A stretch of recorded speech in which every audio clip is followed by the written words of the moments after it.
Good afternoon. Good afternoon. Good afternoon.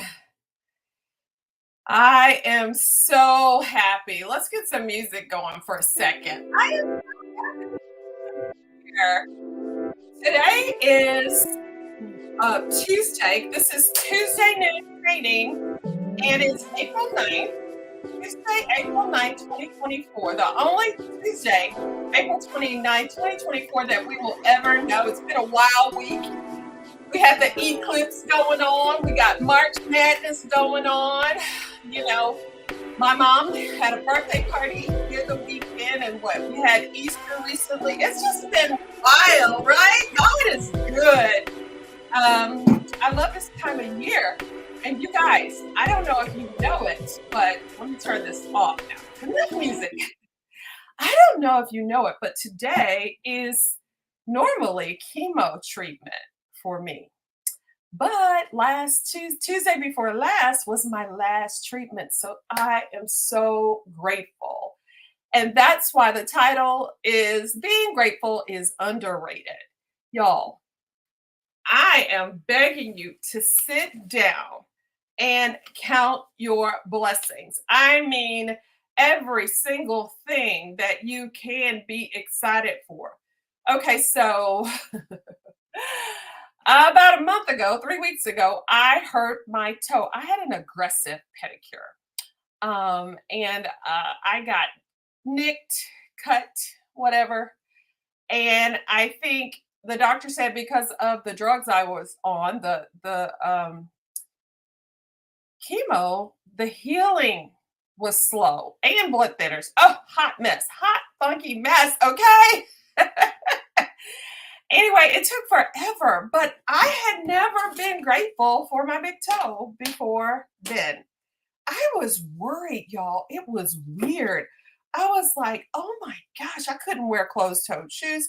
I couldn't even wear anything that elevated my foot because the pressure would hurt. So, y'all, be grateful for your limbs and your toes and your fingers because it can be taken away at any time. So, today I went and set up our new center, the Beauty Box for Him, Women Empowerment and Bible Study Center. I'm so excited. We'll be having Mary Kay meetings there as well. It's going to do double duty. You guys know Super Bowl Sunday, 2023. So a little over a year and 2 or 3 months, I said a prayer. I had gone to a couple of my friends' training centers, one in Austin, one in Dallas, and they were so nice. And we used to have a local training center before COVID. And after COVID, we all decided that wasn't the thing to do. And so I missed it. So I was up Super Bowl Sunday night talking to God. You ever talk to God at 2 or 3 in the morning? It was like 3, 4 in the morning. And I wanted a training center. And I was like, dear Lord, help me to think outside of the box because I didn't want to go into a lot of debt and have a lot of trauma, blah, blah, blah. I said, help me to think outside of the box. And almost audibly, I heard him say, I never heard him like this before. I'm not saying it was audible, but it was audible to me. It was like real.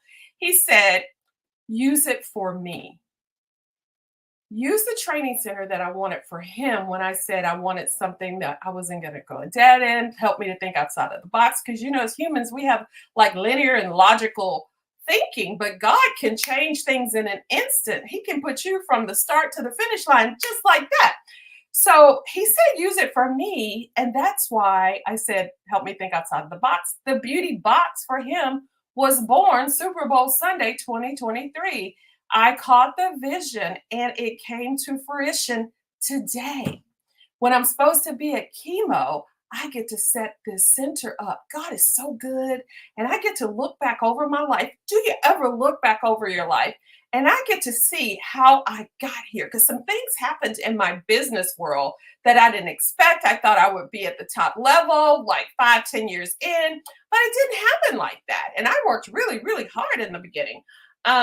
It didn't happen like that. And I didn't understand it or anything, but now it's just all come together. God is like, Cheryl, I have taken you through these things to refine you.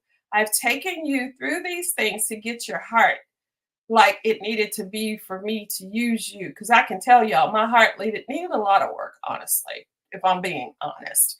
Um, so now I know why I've had cancer twice, right? I lead another Bible study, and one of the girls waited for me after Bible study on Friday to ask me what the symptoms were for the colon cancer. And I was talking to her about them, and she said that she had taken a test, a Cologuard test, and it came back positive, and some of the symptoms she had.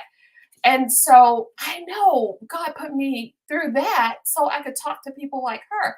I also had another lady in my Bible study. She's passed on, but a few months ago she was there, and when she found out I had cancer and she was going through cancer, it just did her soul, did her spirit good to know that she was in the fight with somebody else. So I see why God has put me in certain places and taken me through certain trials, because God is all about God and people. The first and most important commandment is to love God with all your heart, mind, soul, spirit, everything. And the second one is to love your neighbor as yourself. Y'all, we're supposed to be looking after each other. And the best way is to share the good news with people, right? And share how God is taking you through your trials and tribulations, because the Bible does not say we won't have problems. As a matter of fact, it says we will have problems. In this sinful world, we will have problems, but He is with us. We have to go through the fire, but He makes us fireproof. I love a God like that. He sent His Son for us to be saved. And so we have so much to be grateful for. And I was saying, I know why I was a social worker after college. Uh-huh. I know why I was raised by a single mom in the hood. Mm-hmm. I know why I married the way my husband. I know all the things that I've been through have gotten me here for such a time as this, honestly. So, all I wanted to tell you guys today was whatever you're going through, whatever doubts you have, He sees you, and He's going to put you where you need to be when you need to be there. So, right now, wherever you are, it's where He's supposed to be. I know it's one of those things when we get to heaven, we got questions. It's like, if things are predestined, then what? So just trust the process.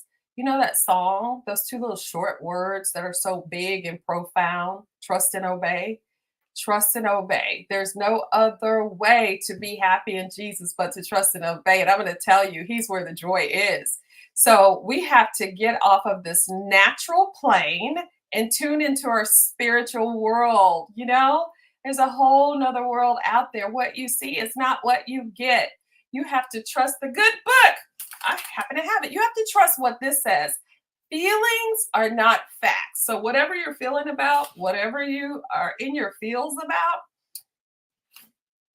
line them up against this and see if it's factual or if it's feelings. And if it's feelings, send them back to hell where they came from and choose to trust and obey God and follow Jesus closely and trust that He's going to get you to where, and He does it better than you could ever create it.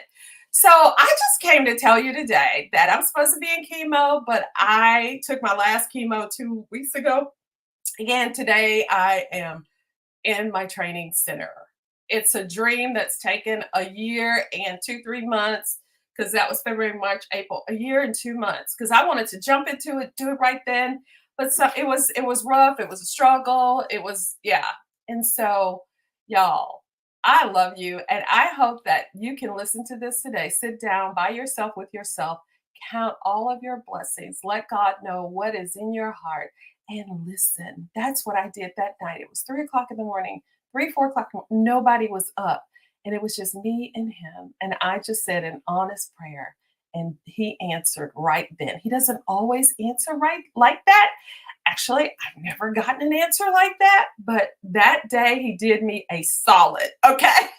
And I was like so rejuvenated and revived. And I felt loved and seen by him and important. Because, sometimes in our lives we think, God, do you see me? Do you see what they're doing to me? Do you see what I'm going through? And then you have to go back to the Bible and you have to look at David and all the things he had to go through, and Joshua and all the things and Paul. And you're like, oh, people say I'm blessed and highly favored. When you're blessed and highly favored, you got to pay a huge price. So I don't know.